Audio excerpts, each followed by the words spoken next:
এই সালাতকে সাহাবারা অফার করতেন।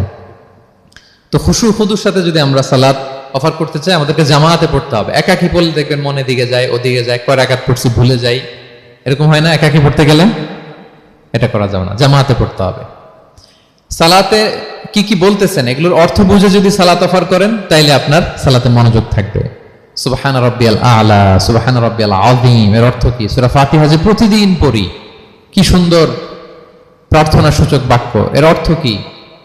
আল্লাহ সকল প্রশংসা তোমার, আল্লাহ তুমি দয়াময় মেহেরবান, আল্লাহ তুমি বিচার দিবসের মালিক, যেদিন তোমার আরশের ছায়া ছাড়া কোনো ছায়া থাকবে না। নবীদের যে পথে চালিয়েছে ওই পথে আমাদেরকে চালাও। যারা ভ্রান্ত হয়েছে, যারা তোমার ক্রোধের শিকার হয়েছে, ওই পথে আমাদেরকে চালিও না। কি চমৎকার চমৎকার কথামালা দিয়ে আমরা এই দোয়াগুলো পড়ি। আমরা অর্থ বুঝি না বলে আমাদের হৃদয়েও টাচ করে না, ঠিক কিনা? দেখবেন আরব শায়েকরা যখন কিয়ামুল লাইল করে, তারাবির সালাত পড়ায়, অনেক অনেক আয়াতে ওনা ডুকরে ডুকরে কেঁদে ওঠে আওয়াজ করে।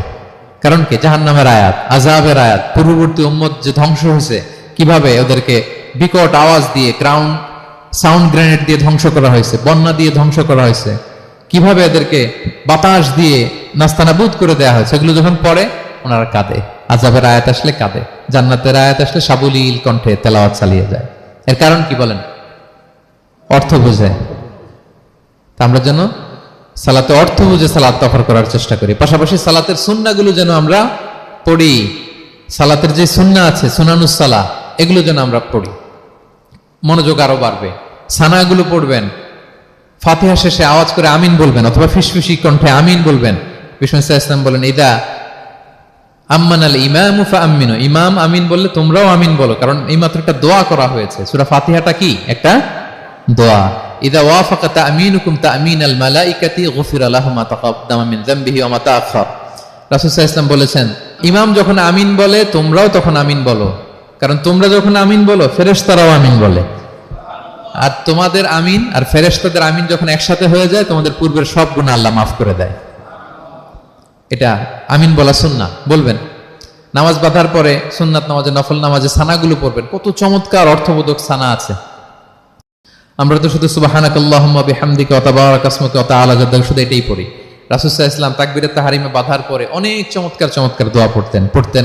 ইন্না সলাতি ওয়া নুসুকি ওয়া মাহইয়ায়া ওয়া মামাতি লিল্লাহি রাব্বিল আলামিন। আমার সালাত, আমার ইবাদত, আমার জীবন মরণ সবটাই কার জন্য? এই দোয়াটা পড়তেন শুরুতেই। তারপর পড়তেন ওয়াজ্জাহতু ওয়াজহিয়া লিল্লাযী ফাতারাস সামাওয়াতি ওয়াল আরদা হানিফা ওয়া মা আনা মিনাল মুশরিকিন। আমার সবকিছুকে আমি এক সত্তার দিকে ফেরালাম, একনিষ্ঠ হয়ে, আর আমি মুশরিক নই, আমি আল্লাহর দিকে একনিষ্ঠ হলাম। এই দোয়াগুলো পড়তেন। আল্লাহুম্মা বাঈদ বাইনি ওয়া বাইনা খাতায়ায়া কামা বাআদতা বাইনাল মাশরিকি ওয়াল মাগরিব। আল্লাহুম্মা নাক্কিনি মিন খাতায়ায়া কামা ইউনাক্কা সাওবুল আবিয়াদু মিনাদ দানাস। আল্লাহুম্মা ইগসিল খাতায়ায়া বিল মাই ওয়াস সালজি ওয়াল বারাদ। এগুলো সানা, এগুলো যে সানা আমরা জানিই না। সানা মানে হচ্ছে প্রশংসা সূচক কথা। আমরা শুধু সুবহানাকাল্লাহুম্মা বিহামদিকা এতটুকুই পড়ি। রাসূল ইসলাম বলতেন, আল্লাহ আমার আর আমার গুনার মাঝে এতটুকু দূরত্ব করে দাও, পূর্ব থেকে পশ্চিম যত দূর, আমার আর আমার গুনার বোঝার মাঝে এতটুকু দূরত্ব তুমি করে দাও।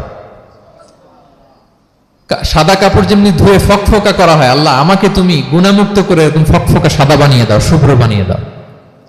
আল্লাহ আমাকে তুমি বরফ দিয়ে, ঠান্ডা পানি দিয়ে, তুষারপাত দিয়ে ধুয়ে আমার গুনাহগুলো তুমি পরিষ্কার করে আমাকে তুমি নিষ্পাপ করে দাও। এগুলো বলে এরপরে আলহামদুলিল্লাহ রাব্বিল আলামিন সূরা ফাতিহা শুরু করতেন। সালাম ফিরানোর আগে বিষ্ণু সাল্লাল্লাহু আলাইহি ওয়াসাল্লাম দোয়া মাসুর পড়তেন। কত চমৎকার মাসুর দোয়া আছে। আবার বিষ্ণু বলতেন, লা ইউসাল্লিমান্না আহাদুকুম হাত্তা ইয়াতাআওয়াযা আন আরবা মিন আযাবিল কবর, মিন আযাবি জাহান্নাম, মিন ফিতনাতিল মাহইয়া ওয়াল মামাত ওয়া মিন ফিতনাতিল মাসিহিদ দাজ্জাল। আমার কোন উম্মত যেন সালাম ফিরানোর আগে এই চারটা জিনিস থেকে পানাহ চাওয়া ছাড়া যেন সালাম না ফিরায়। একটা কি? আল্লাহ তুমি জাহান্নামের আযাব থেকে বাঁচাও, আল্লাহ তুমি কবরের আযাব থেকে বাঁচাও, আল্লাহ জীবন মরণের ফিতনা থেকে বাঁচাও, আল্লাহ তুমি দাজ্জালের ফিতনা থেকে বাঁচাও। পড়ে না আমিন? তো এত এঙ্গেজমেন্ট যদি আপনার নামাজে থাকে, আপনার মন এদিক সেদিক যাবে? হ্যাঁ, আপনি অর্থ খেয়াল করতেছেন, আযাবের আয়াত আসলে আপনি অশ্রুসিক্ত হচ্ছেন, আপনি দোয়া মাসুর পড়ছেন, আপনি